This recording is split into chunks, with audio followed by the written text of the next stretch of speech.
전도서 8장이고요. 1절 한 절 말씀인데요. 우리 같이 한 목소리로 읽어볼까요? 1절입니다. 누가 지혜자와 같으며 누가 사물의 이치를 아는 자이냐. 사람의 지혜는 그의 얼굴에 광채가 나게 하나니 그의 얼굴에 사나운 것이 변하느니라. 아멘. 오늘 이 말씀 가운데 하나님의 은혜가 넘치기를 간절히 기도하고 소망합니다. 우리 기도하는 마음을 먼저 고백합니다. 하나님과 동행하겠습니다. 아멘. 우리 옆사람 축복하면서 하나님과 동행하십시오. 아멘. 하나님과 동행하는 날 되시길 간절히 기도하고 소망합니다. 아멘. 오늘 전도서 8장 말씀을 보게 됩니다. 1장부터 6장까지는 우리 인생이 헛되다라는 기록이 있다라고 말씀을 드렸고요. 7장부터는 이제 우리가 어떻게 살아야 될 것인가에 대한 말씀이 기록이 되어 있다라고 말씀을 드렸습니다. 8장에서는요, 우리가 잠언 말씀을 다시 보는 것처럼 지혜라는 것에 대해서 다시 한번 이야기를 하고 있어요. 1절 한 절 우리가 말씀을 읽었는데 1절 말씀이 두 가지로 나눠져 있습니다. 상반부와 하반부. 누가 지혜자와 같겠냐? 누가 사물의 이치를 아는 사람이겠냐라는 말씀을 먼저 우리에게 질문을 던져 넣고 있는데 답이 나와 있어요. 자문자답이라고 하죠. 8장 말씀 1절에 질문을 던져놓고 쭉 뒤로 넘어가서 이것에 대한 답이 어디 있느냐? 17절 제일 끝절이 답이 나와 있어요. 그래서 1절하고 17절 말씀을 읽어보면 사실 오늘 8장 말씀을 전체를 다 알 수가 있는 거거든요. 질문이 이겁니다. 누가 지혜자와 같으며 누가 사물의 이치를 아는 자냐라고 질문을 던지고 우리 답을 한번 찾아봐야겠지요. 17절 말씀 쭉 넘어가 볼까요? 우리 17절 말씀 보겠습니다. 17절 말씀이 정답인데요. 17절 말씀 전체를 다 밑줄을 그어 두셔야 될 것 같습니다.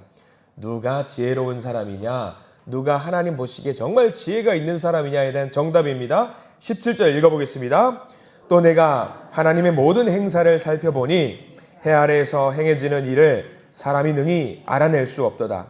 사람이 아무리 애써 알아보려고 할지라도 능히 알지 못하나니 비록 지혜자가 아노라 할지라도 능히 알아내지 못하리로다.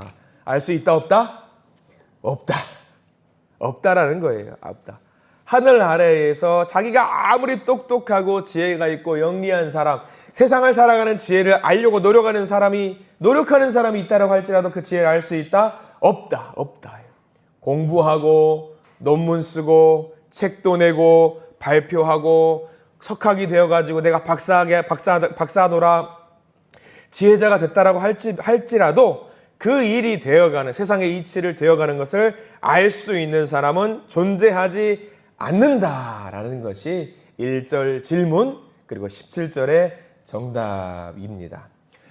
근데 이 말이 정말 맞는 말 같아요. 세상의 이치를 정말 아는 사람이 많다라고 할지라도 정답을 아는 사람은 없는 것 같더라고요. 예전에 한번 서점을 간 적이 있었는데 서점을 갈 때 늘 한 번씩 보는 코너가 베스트셀러 코너입니다. 어떤 책들이 많이 팔리고 어떤 책들을 사람들이 많이 보는지 그거를 볼 때가 있었어요. 제목이 정확하게 기억은 나지는 않지만 이런 책 제목이었던 것 같아요. 어떤 책 제목이냐면 열심히 하면 된다. 열심히 하면은 잘 먹고 잘 살 수 있다라는 내용의 책 제목이었던 걸로 기억이 납니다. 대충 훑어봤습니다. 자기 개발서예요. 이렇게 살면 되고 저렇게 살면 된다라는 내용이었던 것 같습니다. 인상 깊었어요. 공감이 됐습니다. 맞아, 열심히 살면 되지. 한 달 정도 있다가 또 서점에 갈 일이 있었는데 이번에도 또 베스트셀러 코너를 갔습니다. 그때 베스트셀러 코너에 뭐가 있었느냐? 분명히 한 달 전에는 열심히 하면 된다였는데 한 달 뒤에 가보니까 무슨 책이 베스트셀러였냐? 너무 열심히 살지 말라. 이게 책 제목이었어요. 아니 누구 말이 맞냐라는 거예요. 누군가는 열심히 살라고 이야기를 하고 누군가는 열심히 살지 말라라는 것이 베스트셀러가 되어 있다는 것이 정말 아이러니했던 기억이 납니다. 맞아요. 아무리 노력을 하려고 해도 사람의 지혜로 정답을 알려고 노력을 하지만은 알 수 없다라고 하는 것이 아마 정답이지 아닐까 생각합니다. 근데 그 책 제목과 오늘 말씀 17절 말씀을 보면은 우리가 궁금증을 갖게 되는 거지요. 아니 그러면은요 세상 아무리 열심히 살아도 노력해도 지혜를 알 수 없다라는 거예요. 진리를 알 수 없다라는 거예요. 정답을 알 수 없다라는 거예요. 그럼 우리 그냥 대충 살아도 되겠네요. 그냥 하루하루 대충 살아도 되겠네요. 또 그건 아닙니다. 왜 아니냐? 17절 상반절에 정답이 나와 있다라고 말씀을 드렸잖아요. 정답을 다시 한번 봐야겠죠. 그러면 우리가 정말 하루하루 대충 살아도 되겠느냐? 아니에요.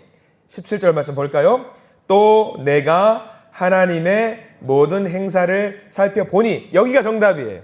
또 내가 하나님의 모든 행사를 살펴보니, 여기는 별표를 치십시오. 이 세상의 모든 일, 우리가 정답은 알 수 없겠지만 이 세상의 모든 일들이 누가 주관한다라는 거예요? 하나님이 하신다라는 거예요. 이 17절 말씀의 핵심이죠. 정답을 알지 못하도 상관없어요. 그러나 정답을 알고 계신 분이 누구다? 하나님이시다. 이게 힌트예요. 내가 찾으려고 할 필요가 없다라는 거예요. 뭐만 알면 되는 거예요? 하나님만 알면 되는 거예요. 하나님을 알기 위해서 노력하면 된다라는 거지요. 하나님을 알면은요, 우리가 인생의 모든 것을 알지 못한다고 할지라도 우리가 뭐가 될 수 있어요? 지혜자가 될 수 있다라는 거예요. 세상의 이치를 알려고 노력할 필요 없다라는 거예요. 하나님만 알면은 된다라고 하는 것이 오늘 8장 말씀의 정답입니다. 자, 다시 1절로 돌아갈게요. 하나님을 알면 된다라고 했습니다. 다시 우리가 읽었던 본문의 1절로 돌아가겠습니다. 그렇게 하나님이 허락하신 지혜, 하나님의 말씀, 하나님을 알기 위해 노력하는 사람들이 어떻게 변화가 되는지에 대해서 1절 말씀도 나와 있어요. 1절 우리 다시 한번 천천히 읽어볼까요? 여러분들이 좋아하는 말씀이 있습니다. 1절 누가 지혜자와 같으며 누가 사물의 이치를 아는 자이냐? 사람의 지혜는 그의 얼굴에 광채가 나게 하라니 그의 얼굴에 사나운 것이 변하느니라. 사람의 지혜는 그의 얼굴에 광채가 나게 한다. 그의 얼굴에 사나운 것이 변하게 만든다라고 나와 있습니다.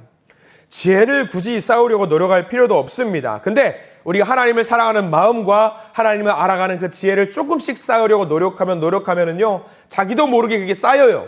내가 하나님을 알려고 노력을 하죠. 조금씩 쌓아가려고 하면은 늘 우리는 겸손해서 제가 부족합니다 하는데 시간을 지나놓고 보면은요, 우리가 하나님을 알아가는 그 지혜가 조금씩 쌓였다라는 것을 알게 됩니다. 근데 1절 말씀 중간에 그것을 쌓아가면은 사람이 변한대요. 어떻게 변한다고 나와 있습니까? 지혜가 쌓이면 얼굴에 광채가 난대요.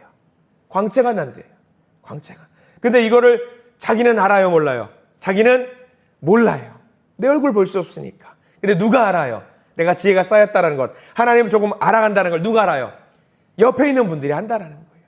믿음의 동역자들은 안다라는 거예요. 오, 집사님 좀 변했는데, 권사님 좀 변했는데, 이걸 누가 알아요? 옆에 있는 분이 알아요. 나는 열심히 노력한다고 했는데 변하지 않은 것 같아. 난 참 안타까워, 아쉬워하는데 나는 변하지 않는다라고 생각할지라도 옆에 있는 사람은 변했다라는 것을 인지한다라는 거예요. 오늘 1절 말씀이 참 힘이 되는 말씀이에요.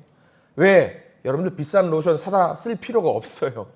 얼굴 좋은 거 쓸 필요 없어요. 왜? 하나님 말씀만, 하나님만 조금만 더 가까이 가면은요, 우리 얼굴에 광채가 난대요. 그 어떤 비싼 로션 바를 필요가 없는 거예요. 얼마나 귀한 말씀. 하나님께서 나를 보호해주시고 하나님께서 나를 포기하지 아니하시고 내가 하나님을 믿는 소망이 있으면은요, 내 얼굴에서 나는 모를지라도 내 얼굴에 광채가 난다라는 거죠. 희망과 소망이 샘솟는 얼굴이 변한다. 그런 얼굴로 변한다라는 겁니다. 그러니까 우리가 가장 중요한 거, 하나님의 지혜를 구해야 됩니다. 이게 무엇보다 가장 소중한 거예요. 말씀을 보시면 돼요. 자, 우리가 여기까지 보면 너무 추상적이에요. 아이고, 우리가 성경 말씀 많이 읽고 기도하고 찬양하고 내 얼굴 변한다고요? 어떻게 변합니까? 성경 말씀에 그런 인물이 나와 있어요. 옆에다가 좀 여러분들 우리 1절 말씀 옆에다가 메모가 할 수 있으면은요, 출애굽기 34장 말씀을 꼭 적어두세요. 출애굽기 34장. 그래서 오늘 하루 묵상하시면서 출애굽기 34장 말씀을 좀 읽어보시기를 꼭 부탁을 드리는데, 어떤 내용이냐면 모세가 하나님 앞에 나아가서 40일 동안 금식을 하고 시내산에서 계명을 받아가지고 내려오는 장면이 나와 있어요. 특별히 제가 한 구절만 읽어드리겠습니다. 여러분들이 아시는 말씀이에요. 출애굽기 34장 29절인데 제가 읽어드립니다. 모세가 그 증거의 두 판을 모세의 손에 들고 시내산에서 내려오니 그 산에서 내려올 때 모세는 자기가 여호와와 말하였으므로 말미암아 얼굴 피부에 광채가 나나 깨닫지 못하였더라 라는 말씀이 있어요. 40일 동안 금식했어요. 금식하면, 여러분들 일주일만 금식하면 얼굴이 어떻게 변합니까? 푸석푸석해지죠. 금식을 안 해봐서 모르시겠지만 금식을 일주일 동안 하면 얼굴이 푸석푸석해져요. 피골이 상접해지고요. 여러분들 저 3일간 딱 3일 입원했는데 여러분들 저보고 대본에 뭐라고 하셨어요? 목사님 얼굴이 살이 빠졌어요 그러셨잖아요. 근데 여러분 일주일 금식하면 얼굴이 정말 빠져요. 근데 모세 출애굽기 34장 말씀에는 40일 동안 금식했는데 얼굴이 어떻게 됐다고 그랬어요? 광채가 난대요. 광채가 나. 피부에 광채가 나. 왜? 여호와와 대면하고 여호와와 사랑을 나누고 하나님과 지혜를 나누니까, 하나님과 대화하고 소통하니까 얼굴에 광채가 생기는 거예요. 이게 우리에게 시사하는 바가 커요. 세상 가운데 말씀을 떠나서 내 욕심과 고집으로 살게 되면요 얼굴에 광채가 없어집니다. 아무리 은혜를 많이 받고 성령 받은 사람이라고 할지라도 하나님과 멀리 있으면요 그 광채가 사라져요. 그러나 하나님과 교통하고 소통하고 말씀 보고 찬양하고 기도하는 사람들은요 늘 얼굴에 웃음꽃이 피어나요. 광채가 생겨나요. 하나님의 말씀을, 하나님의 은혜를 받아 먹으면요 여러분들 피부에 광채가 날 수밖에 없습니다. 제일 중요한 것, 모세가 자기 얼굴에 광채가 나나 깨닫지 못하였더라. 모세는 몰라요. 자기는 몰라요. 자기는 은혜 받았다는 걸 잘 몰라요. 거울이라도 보면 알 수 있었을까요? 자기 얼굴에 광채가 날 것이라고 생각했을까요? 몰라요. 그 얼굴에 광채가 난다는 건 뭘 말합니까? 자기 몸에 뭐가 있는 거예요? 하나님의 영광이 가득 찬 거예요. 은혜가 가득 찬 거예요. 모세가 기도했을까요? 하나님 제 얼굴 곱게 해주세요. 제 얼굴 광채가 나게 해주세요. 빛나게 해주세요. 그래서 이스라엘 백성들이 제가 말하면 권위를 갖고 말을 하면은 무릎 꿇게 해주세요. 이렇게 기도했을까요? 아니요. 딱 하나 기도. 모세의 기도는 이겁니다. 하나님 홀로 영광 받으세요. 하나님 찬양 받으세요. 하나님의 영광을 위해서 기도하는 모세였겠지요. 그런 모세의 얼굴을 보고 사람들이 어떻게 나왔나? 출애굽기 34장 보면은요 모세 얼굴을 보고 사람들이 어떻게 했는지 아세요? 엎드려서 무서워서 경외해요. 와 모세 왜? 얼굴에 뭐가 나니까? 하나님의 영광이 비치니까. 하나님의 영광을 바라본 사람들은 살아요 죽어요? 죽어요. 죽게 되죠. 얼마나 무서웠겠어요. 모세 보고 두려웠어요. 모세 얼굴 보고 아이고야 우리 모세 피부에 윤기가 잘잘잘잘 흐르는구만. 어디 가서 돼지고기라도 잡아먹고 왔나? 그랬을까 봐요? 아니요. 무섭거든요. 하나님의 영광이 흘러넘치니까. 이게 뭘 말하는지 아시겠죠? 하나님과 대화를 나누는 사람, 하나님과 소통하는 사람, 하나님의 마음을 알아가는 사람, 그 지혜를 쌓아가는 사람들의 특징인 겁니다. 우리는요, 오늘 말씀 보면 전도서 8장 1절 말씀 보면 어떻게 해야 될 것 같아요? 우리에게 적용을 해야 되겠죠. 우리 모두 그렇잖아요. 이 새벽 시간에 나와서 기도하고 오늘 하루를 기도하면서 찬양하면서 말씀으로 살아가는 사람들은 어떤 마음을 가지고 살아갑니까? 하나님께 영광 돌리는 마음으로 살아가는 거 아니겠습니까? 하나님의 영광이 우리 마음 가운데 임재하기를 바라는 마음으로 살아가는 분들 아니십니까? 그러면 어떻게 해야 돼요? 하나님이 허락해 주신 그 지혜가 내 마음 가운데 흐르도록 기도해야 하는 거 아니겠습니까? 이렇게 진정한 지혜 달라고 추상적으로 생각하지 마십시오. 너무 어렵게 생각할 필요 없어요. 내 얼굴에 하나님의 광채가 흘러넘치게 하는 일이 어렵다고 생각하지 마세요. 쉽습니다. 세상적인 지혜를 따라가는 것이 아니라 하나님의 말씀에 귀를 기울이고 관심을 갖고 늘 하나님을 내 마음속에 모시면서 동행하는 마음으로 살아가면 됩니다. 아주 간단해요. 그러면 나는 모른다라고 할지라도 나도 모르게 하나님의 빛이 넘치는 인생으로 살아갈 수 있는 거예요. 어렵지 않아요. 오늘 하루도 이 새벽에 시작하면서 빛 되신 주님께서 우리에게 빛을 주시고자 말씀으로 찾아오셨어요. 오늘 말씀 주셨잖아요. 8장 1절 말씀도 주셨고 17절 말씀도 주셨고 이 8장 말씀 전체를 주셨습니다. 이 말씀을 우리가 진심으로 받아 먹으면 됩니다. 감사한 마음으로 받으시고 주님께 영광 돌리십시오. 그리고 하나님을 증거하는 사람으로 오늘 하루를 살아내시기 바랍니다. 그러면은요 반드시 하나님께서 우리에게 빛이 되셔서 우리의 얼굴에 광채가 나는 삶을 살게 만드실 줄 믿습니다. 힘들고 어려워도요 기죽지 마시고 힘들고 어려워도요 낭망하지 마시고 하나님이 행하시는 모든 일들 가운데 하나님이 주시는 그 빛을 받아서 그 빛을 당당하게 세상에 전하시면서 예수의 미소와 예수의 즐거움과 예수의 행복을 전하실 수 있는 저와 여러분들 되시기를 간절히 축원합니다. 특별히 훈련하셔야 돼요. 오늘 기도하시면서 묵묵히 기도하지 마시고 작은 미소를 띄우시면서 하나님께 기도해 보십시오. 그럼 그 미소가 오늘 하루 종일 지속되는 놀라운 은혜가 저와 여러분들에게 넘치게 될 줄 믿습니다. 기도하겠습니다. 하나님, 우리가 헛된 인생 가운데 세상의 진리와 세상의 이치를 알면은 얼마나 알겠습니까? 그것을 깨닫겠노라 열심히 노력해봤자 얼마나 알겠습니까? 얼마나 주장하겠습니까? 우리는 차라리 하나님 앞에서 하나님, 저는 몰라요. 나는 아무것도 몰라요. 오로지 하나님이 하셨습니다라고 고백할 수 있는 우리가 될 수 있도록 저희들 인도해 주시옵소서. 그렇게 고백할 때, 나는 모르고 하나님이 하셨다라고 고백할 때, 하나님께만 지혜가 있다라고 고백할 때, 우리 말씀 가운데 우리의 얼굴에 하늘의 빛을 통해서 우리를 변화시켜 주실 줄 믿습니다. 오늘도 누구를 대하더라도 어떤 일을 하더라도 하나님의 빛을 통해서 세상 가운데 그 일을 감당하는 우리가 될 수 있도록 도와주시옵소서.